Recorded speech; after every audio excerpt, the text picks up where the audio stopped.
This afternoon. After the briefing from the Attorney General, what would be your reaction to this? Would you say that as a government, they're making progress in the fight against corruption? Well, clearly they are making some effort at having traction on these issues. It's early days yet, so the more important thing is whether this is sustained over the entire tenure of this current government. But it's certainly a good start. And it's that sends a signal of confidence for those of us in the anti-corruption sector. I mean, you have always been very vocal about anti-corruption, and I want to really find out from you the way and manner in which the investigative bodies such as maybe the OSP, the Attorney General Department are always briefing the media on updates. They call it the update on their investigations. Do you have any challenge with it, or? Absolutely not. In fact, it is, for me, best practice.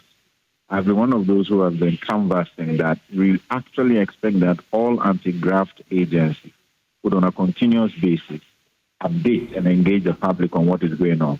That process by itself is what serves as a deterrent, because, you see, the lack of information, the vacuum on any precedents being set, persons being sanctioned, people jailed, etc., is part of the reason why the impunity of graft has continued and actually accelerated over time.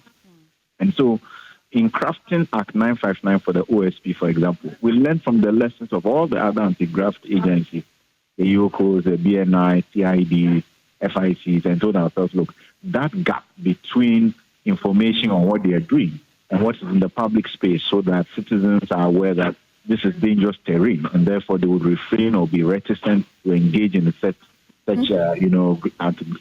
graft activities of malfeasance, would not happen, because they know there's an active engagement by security and anti-corruption agencies in the space.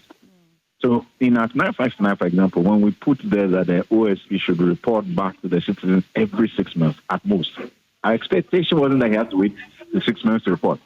Our expectation indeed is that much more regularly, much more frequently, the OSP report, and that actually should be a best practice for all agencies. So I am absolutely delighted that the AG, without even having his mandate changed, understands that this is the way you carry along the public, this is the way you serve notice that any person so minded thinking that they can get away with this kind of malfeasance and greed are not likely to do so.